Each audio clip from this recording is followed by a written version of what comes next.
7 times. Mason Holt walked through the glass doors of Cross Freight Solutions, with a folder in his hand and his dignity on his shoulder. 7 times the receptionist picked up the phone and dialed upstairs. 7 times the answer came back down, "Thank you, but no."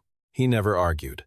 He collected his folder, drove home, cooked dinner for his 6-year-old daughter, and slept perfectly well. Then came day 8, and this time, it was not Mason walking through anyone's door. This time, Evelyn Cross stood at his fence, face pale, holding a $12 million contract on the verge of collapse.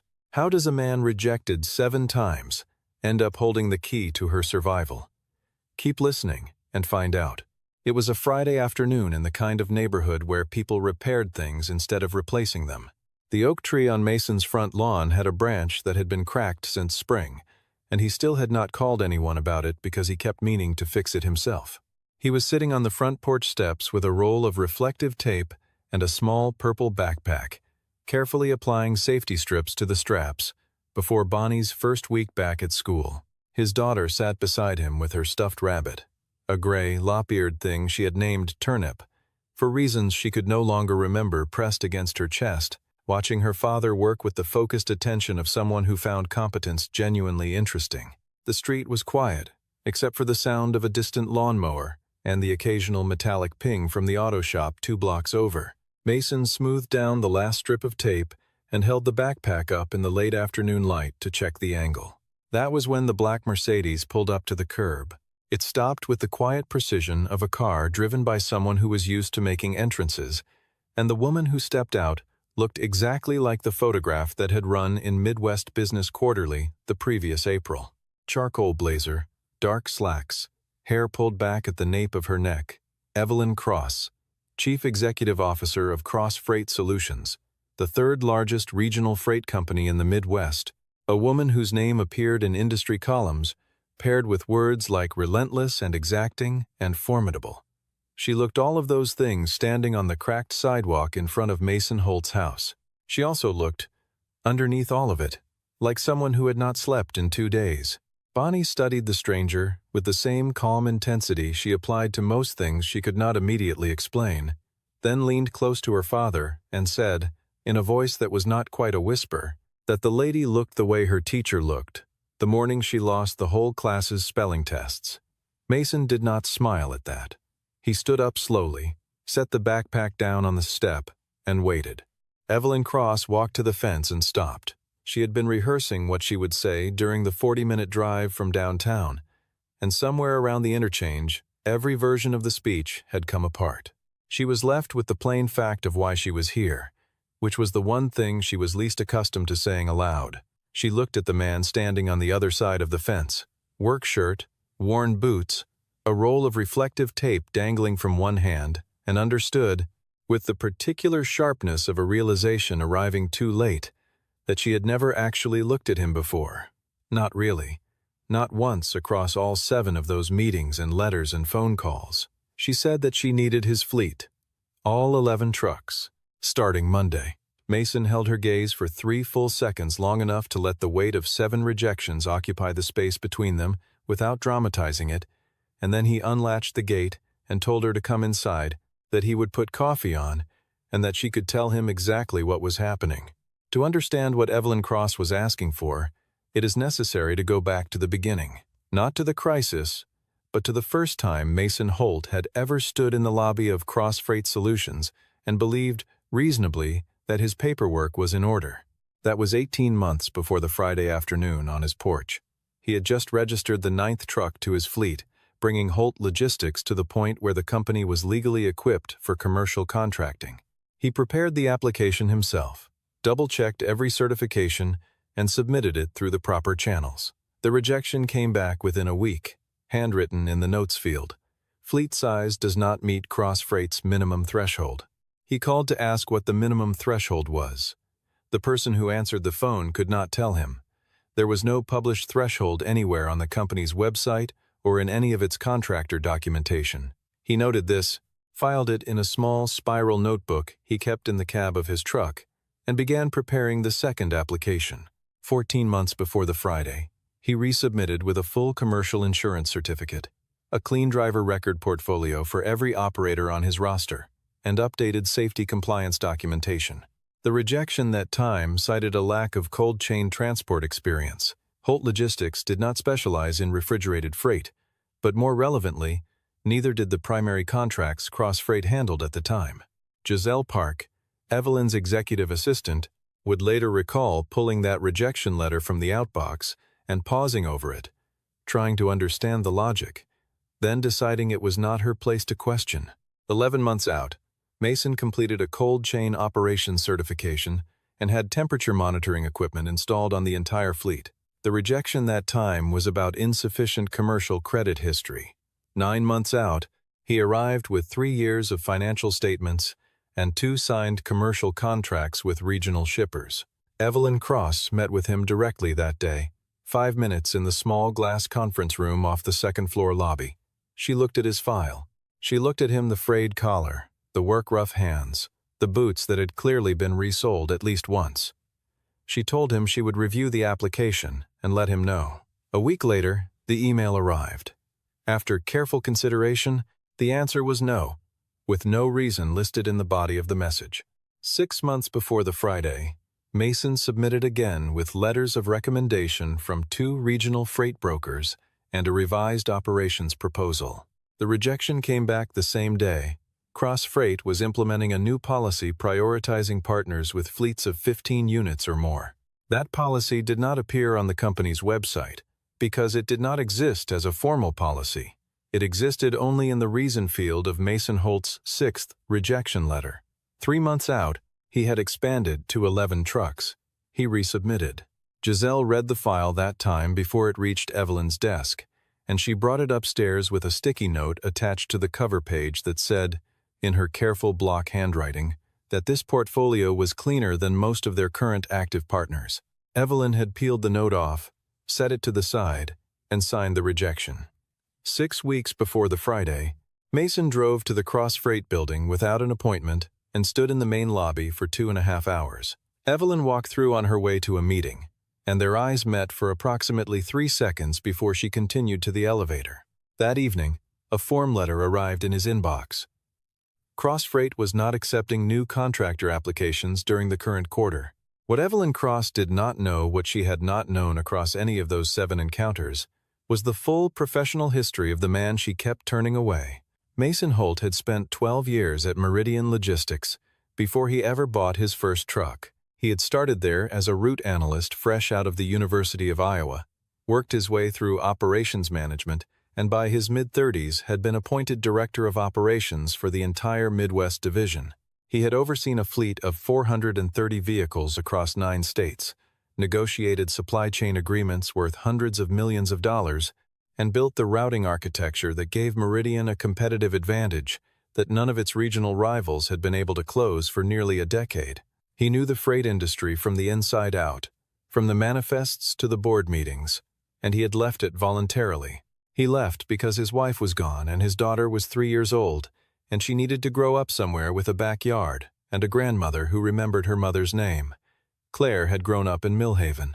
Her family was still there. He moved into the house with the cracked oak branch and the chain-link fence, bought his first truck with the last of his severance, and started over in the smallest way he knew how. His friend Isaac Rhodes had known him since college. Isaac ran a truck stop diner 12 miles east of town and had watched Mason rebuild his life 1 vehicle at a time, never mentioning Meridian to anyone unless Mason brought it up first.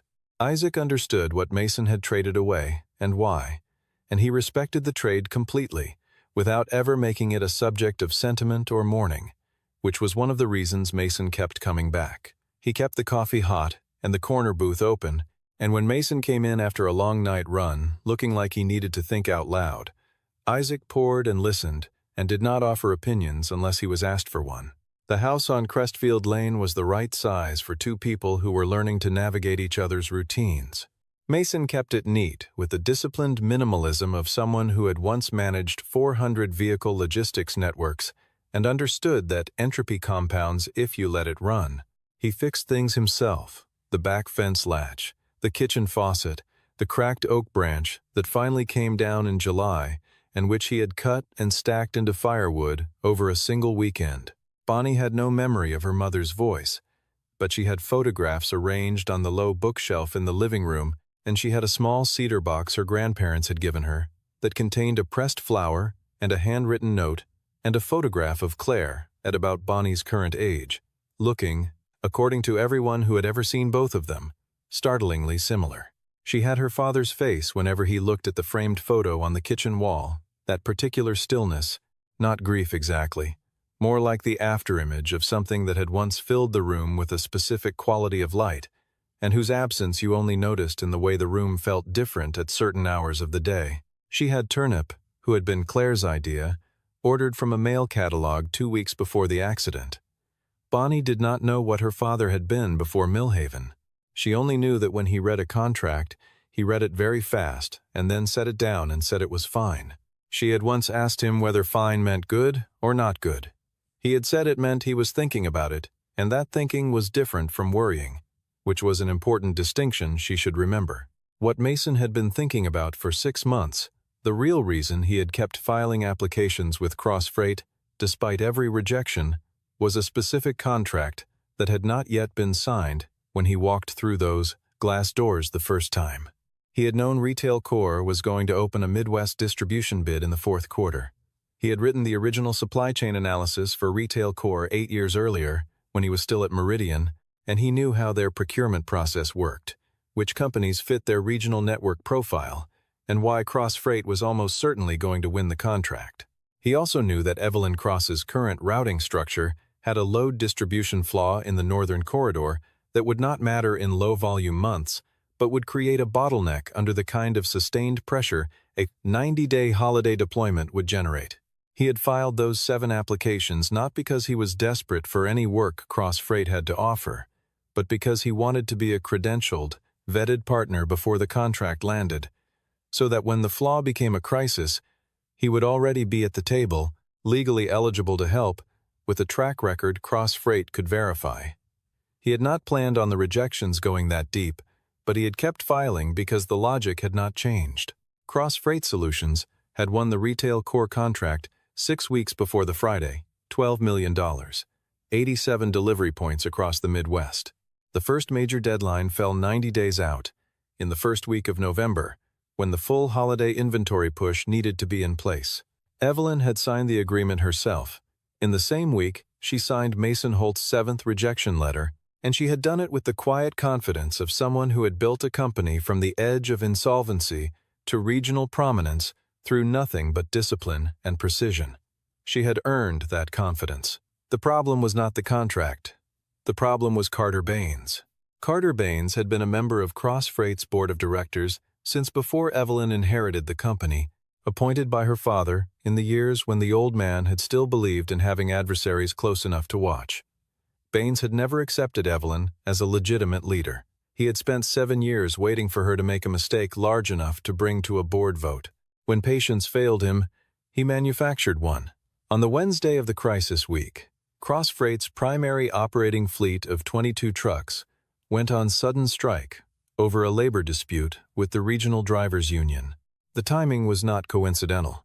Baines had a relationship with the union leadership that predated his board seat, and the strike had been coordinated to land at the precise moment when Cross Freight was most exposed 8 weeks into a $12 million deployment, too deep to exit the contract and too short-handed to fulfill it.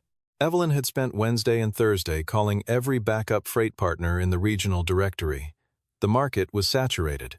The weeks before Thanksgiving were the single most capacity-constrained period on the freight calendar, and every operation with available trucks had already committed them elsewhere. Her operations director had run the numbers 3 times. They could fulfill approximately 60% of the Retail Core schedule with internal resources, scraping together borrowed capacity from smaller affiliates. 60% was not enough. 60% was a material breach. A material breach on a $12 million contract, with document-based communications in the board file, showing Evelyn had hired outside the standard partner roster, would be exactly the ammunition Carter Baines needed to call for a vote. Giselle had been the one to say Mason's name. She had pulled the 6th application from the archive drawer the one with her sticky note still folded inside, and set it on Evelyn's desk without a word. Evelyn stared at the folder for a long moment. Then she asked, in a voice that was quieter than her usual register, why she had rejected it. Giselle did not answer immediately. When she did, she said, carefully, that she was not certain any of the 7 stated reasons had been the real one.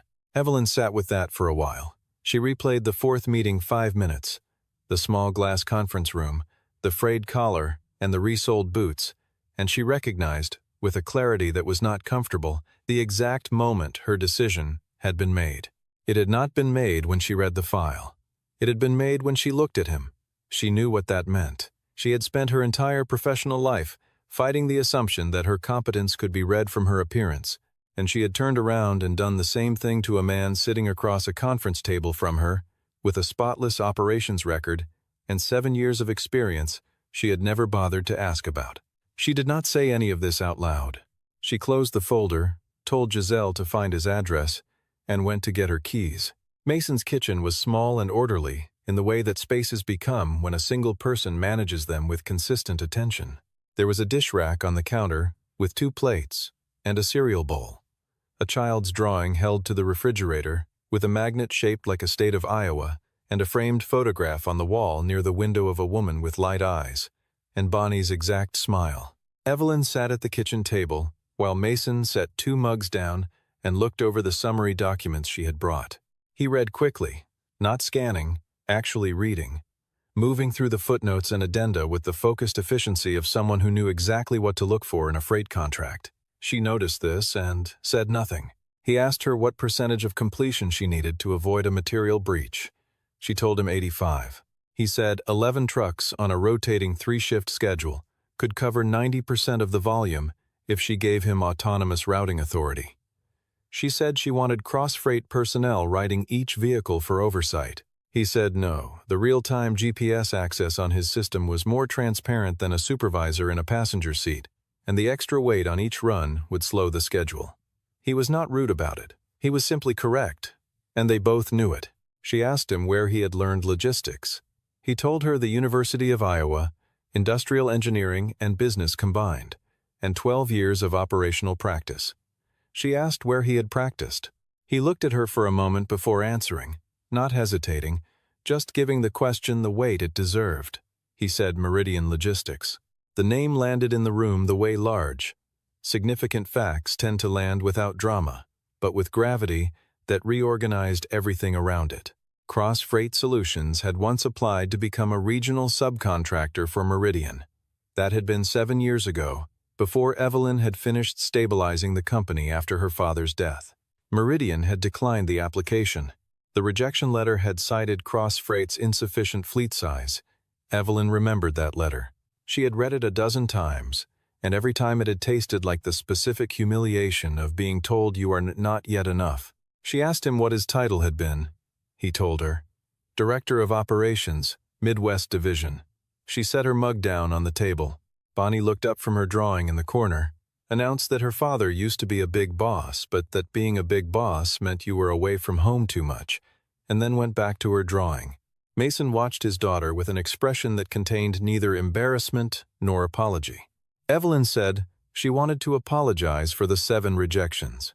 Mason told her she did not need to. She had been within her rights to decline any application for any reason. What he needed to know, he said, was whether she could commit to a genuine partnership this time, not a crisis transaction, but a functioning professional relationship built on accurate information. He said he would need the night to think about it. She gathered her documents, stood up, and looked around the kitchen one more time before she left. She looked at the photograph on the wall longer than she intended to.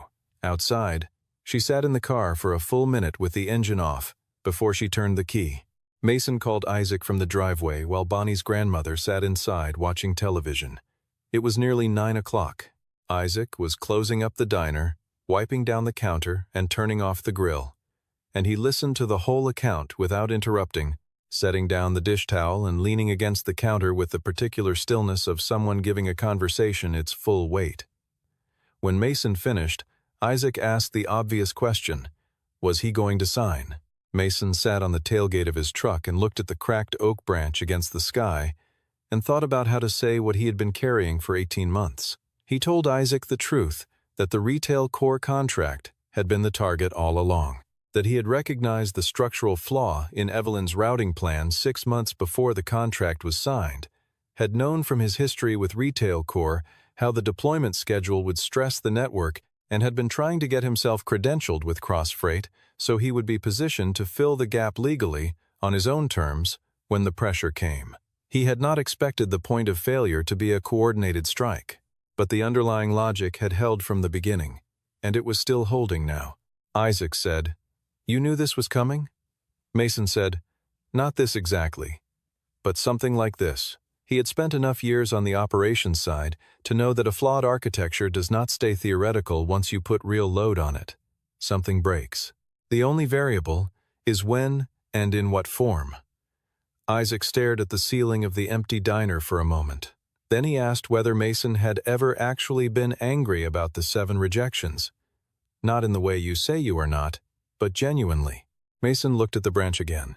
He said yes, in the way you feel it briefly, and then set it down, because carrying it around costs fuel you need for something else.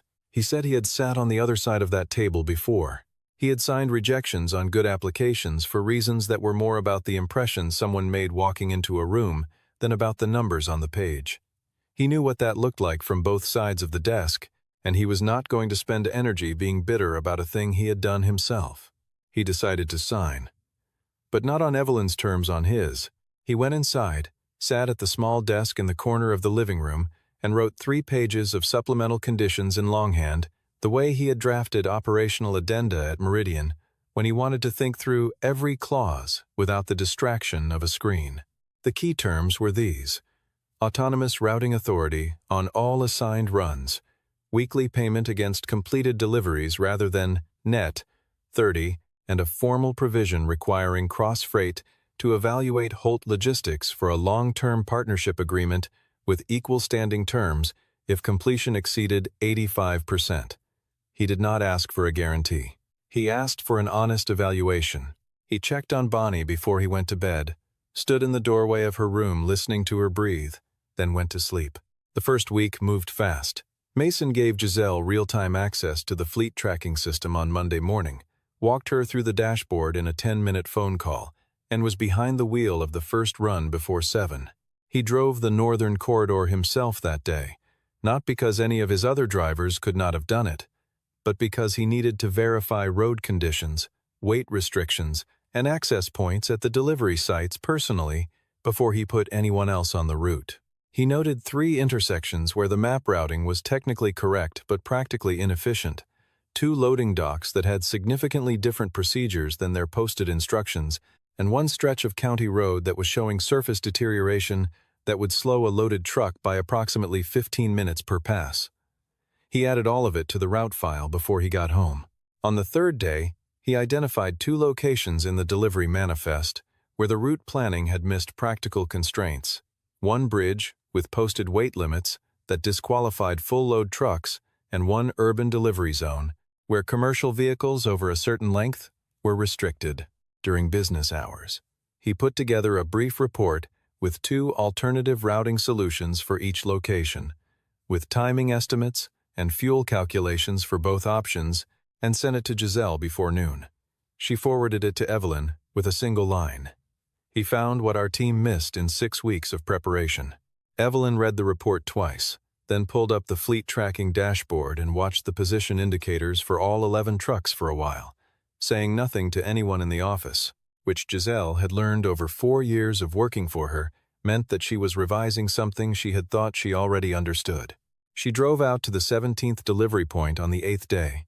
She had told herself it was an operational check, the kind of oversight a CEO exercised on a critical contract. She parked down the street and watched from a distance. Mason was standing beside the truck talking with the receiving manager, going over the manifest, making a small note on his clipboard. There was nothing remarkable about what she was watching. It was exactly what a professional freight operator looked like, doing his job well. The unremarkable quality of it was, somehow, the part she could not stop thinking about on the drive back. On the 12th day, Carter Baines made his move on the fleet. He had identified two of Mason's drivers through a mutual contact in the regional freight network and arranged to have them approached with offers, signing bonuses, and higher base rates, contingent on leaving Holt Logistics immediately. It was a precise disruption. Losing two drivers mid-contract would force Mason to compress his schedule, create cascade delays on the northern and central corridors, and give Baines exactly the performance failure he needed to document for the board. One of the drivers told the recruiter no before the conversation was finished. The other brought the offer letter directly to Mason the following morning. Mason read it, thanked the driver, and made 2 phone calls before lunch. The calls went to people he had not spoken to in 3 years, former colleagues from Meridian who had relocated to the region and were running independent routes. Both of them recognized his number when it came up on their screens. Both of them said yes before he finished the sentence. On the 15th day, Mason met Evelyn at Isaac's diner with a 2-week progress report. He had formatted it himself, a 4-page document that tracked completion rates by corridor, flagged 2 recurring access delays at specific delivery sites, and included a projection model for the final 2 weeks that assumed a conservative weather margin. Evelyn read through it at the corner booth, while Isaac refilled her coffee without asking. She said it was the most detailed mid-contract report she had received from any partner in 7 years of running the company. She asked again where he had learned to write operational documentation like this. He reminded her that she already had that answer. She looked up from the page. He was watching her with the particular patience of someone who had long since stopped needing to prove anything, and she found, unexpectedly, that she could not hold his gaze without feeling the specific discomfort of someone who has been wrong about something important for a long time. On the 29th day, Giselle called Evelyn while she was driving. Carter Baines had filed for an emergency board session. The formal complaint alleged that Evelyn had contracted operational responsibility on a flagship deployment to an unvetted outside party in violation of the company's partnership governance clause, a clause Baines had quietly pushed through an amendment process 18 months ago, written broadly enough to be used exactly this way. The board session was scheduled for day 32, the same day as the first major retail core delivery deadline. It was not a coincidence. The logic was straightforward. If the deadline was met, Baines would argue that outsourcing critical operations was still a governance violation. If the deadline was missed, the breach would speak for itself. Either way, he had constructed a path to a no-confidence vote. Evelyn sat in the parking lot of a gas station and read the email from the company's general counsel and felt, for the first time in a long time, genuinely uncertain what to do next. Mason called her at 11 that night. He knew about the board meeting. He had known since the day his driver brought him the recruitment offer letter, and he had spent 2 weeks deciding whether and when to raise it. He told her that he had audio of Carter Baines's representative approaching his driver with an explicit request to abandon the contract mid-run, a direct and documented act of sabotage against an active cross-freight operation. He could make it available to her tonight. Evelyn asked why he had waited. He said he had not wanted to introduce it into the situation until the contract was finished, so that no one, not the board, not Baines, not anyone could suggest he had used it as leverage to protect his own position. He wanted to complete the work first. Whatever came after that was separate. She was quiet on the phone for a moment. Then she said she understood. He sent the files to Giselle's secure inbox at 11:15 and went to check the weather forecast for the northern corridor. The forecast was wrong. The system that was supposed to track southeast through Ohio turned northwest instead, and by midnight on day 31, there was snow coming down hard across the top quarter of Mason's remaining route. 14 delivery points. 2 trucks already running late from an afternoon delay at a warehouse loading dock. Mason adjusted the schedule from the cab of truck 11, calling each driver in sequence, redistributing stops, recalculating arrival windows, while the wipers worked against the accumulation on the windshield. Isaac stayed on the phone with him for 2 hours, reading updated weather conditions from the radar site on his laptop at the diner counter. The routes held. They bent and compressed and were rerouted twice, but they held. Bonnie called at 9 in the evening to ask if he would be home in time to read to her. He looked at the odometer, at the route remaining, at the weather moving steadily east away from his last 4 stops. He told her to keep Turnip awake for him. The final delivery of the first retail core phase was completed at 11:47 at night on day 31, 13 minutes before the contractual midnight threshold. The completion rate across the entire phase was 93.2%, 8 points above the breach threshold, 4 above what Evelyn had asked for when she stood at his fence on a Friday afternoon. Mason sat in the parking lot of the last delivery site for a few minutes before starting the drive home. He called Giselle, gave her the final numbers, and asked her to relay them to Evelyn. Giselle said Evelyn had been waiting. Mason said she knew now, and ended the call. He got home at 1 in the morning. Bonnie was asleep with Turnip tucked under her arm and the bedside lamp still on, which meant she had been reading to herself until she could not keep her eyes open. He turned the lamp off, stood in the doorway for a moment, and then went to the kitchen and sat down at the desk. At 10 in the morning on day 32, Evelyn Cross walked into the Cross Freight boardroom and took the chair at the head of the table. Carter Baines had arranged the room to feel like a proceeding, with printed documents at each seat and a projector loaded with a slide that said governance and accountability at the top. He began his presentation with the confidence of a man who had spent 3 years building a trap and was now watching someone walk into it.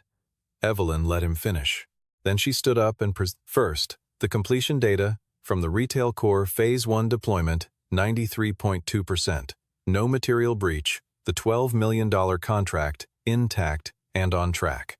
Second, the audio recording and the written recruitment offer with a clear chain of documentation, establishing that a board member had deliberately attempted to compromise an active company contract for personal strategic advantage.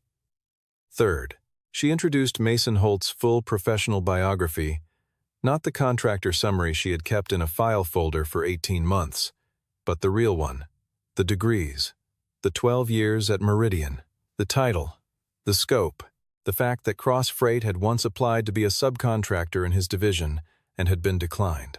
She said his name clearly, in a room full of people who had just spent 30 minutes discussing him as a liability, and she said it without apology or caveat.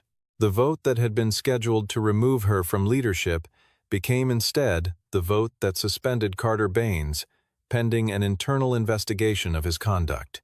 She won it 7-2. Giselle found her afterward in the hallway outside the boardroom and asked her, quietly, when Mason had sent the recording. Evelyn said the previous night. Giselle said he could have sent it 2 weeks earlier and used it to protect his own contract. Evelyn nodded. Once, slowly. She said she knew. That was why she had used it. She drove to Mason's house that afternoon without calling first. Bonnie was in the front yard, sitting cross-legged on the grass, threading small beads onto a piece of elastic cord with the absolute seriousness of someone engaged in important manufacturing work. Turnip was propped against the fence post as a supervisor. Mason was on the porch with a cup of coffee and the same unhurried stillness he always seemed to carry, not passivity, but the particular calm of someone who had decided long ago what was worth spending energy on and had organized his life accordingly. Evelyn came through the gate and sat down on the steps beside him without preamble. She set a folder on the step between them. He looked at it, then at her. She said it was a long-term partnership proposal with equal standing terms, structured around a 12-month renewable agreement, with first right of refusal on all Midwest deployment contracts above a certain volume threshold. He picked it up and read through it, taking his time. Then he turned to page 3, where his own 3 pages of handwritten conditions, transcribed cleanly into print, had been incorporated into the document. He looked up. She said she had found the original version in Giselle's archive. He said she had found most of it. He had written the first draft 18 months ago. She looked at him for a moment in the way people look at someone when they are recalculating the entire timeline of a shared history. Then, for the first time since he had ever seen her face on anything, the magazine cover, the conference room doorway, the fence in front of his house, she smiled. Not the composed, professional expression he had seen her deploy in every other context. Something smaller and more honest. The kind of smile that meant she had understood something finally and was not going to pretend she had understood it sooner. Bonnie held up the bracelet she had been assembling and announced that it was finished, and then asked if the lady was staying for dinner because her father was making spaghetti, and his spaghetti was genuinely very good. 3 months later, Holt Logistics ran 16 trucks. The fleet had grown not because Mason rushed the expansion, but because 2 of the drivers he had brought on during the retail core crunch asked to stay on permanently, and he had hired 2 more to cover the volume that came with the cross-freight partnership agreement. He still drove 1 shift himself every week. Not because it was necessary, it had not been strictly necessary since the 3rd truck, but because he believed, with the consistency of someone who had learned it expensively, that a person who manages a system needs to know what the system actually feels like from the inside. He knew the roads. He knew where the weight restrictions were, and where the pavement buckled in the cold, and where the delivery docks ran slow on Tuesdays. That knowledge lived in his hands as much as in his files, and he was not interested in trading it away for the cleaner schedule of someone who only looked at dashboards. Evelyn restructured the cross-freight board in January, following the conclusion of the investigation into Carter Baines's conduct. Among the additions to the company's strategic advisory panel was Mason Holt. She had not asked him to join as a favor or as an extension of their partnership contract. She had asked because he was the only person whose counsel she trusted to arrive without an agenda she could not verify. He had a habit of telling her things she did not want to hear, presented plainly and without softening, and she had come to recognize that quality as the rarest thing in the room at any meeting she had ever chaired. On the first Monday in February, Bonnie went to school with a beaded bracelet on her wrist, blue and green and yellow. Assembled on the afternoon, Evelyn came to the house with the long-term contract folder. Bonnie told her best friend at recess that a friend of her dad's had helped her make it, and her friend asked what the lady's name was, and Bonnie said Evelyn, and her friend asked what Evelyn did, and Bonnie said she was not exactly sure, something with trucks, like her dad. There are things that do not appear in any application, no matter how carefully assembled. They do not show up in certification records or credit reports or fleet size metrics, or the kind of first impression a pair of resold boots makes in a glass-walled conference room. They exist in the way a person responds when a plan breaks down at midnight in a snowstorm, in the number of times they are willing to return to a closed door because the logic is sound and the work is worth doing. Evelyn Cross had spent 18 months looking at the surface of something without seeing what it was. Mason Holt had known what it was from the beginning and simply waited for her to look more carefully. In the end, she did. It cost her 7 refusals and 1 genuine crisis to get there, but she got there, and the man she had turned away every time was still at the table because he had never left it. He had just been driving the long way around, delivering on time, and keeping the lane clear for when she was ready to pull in.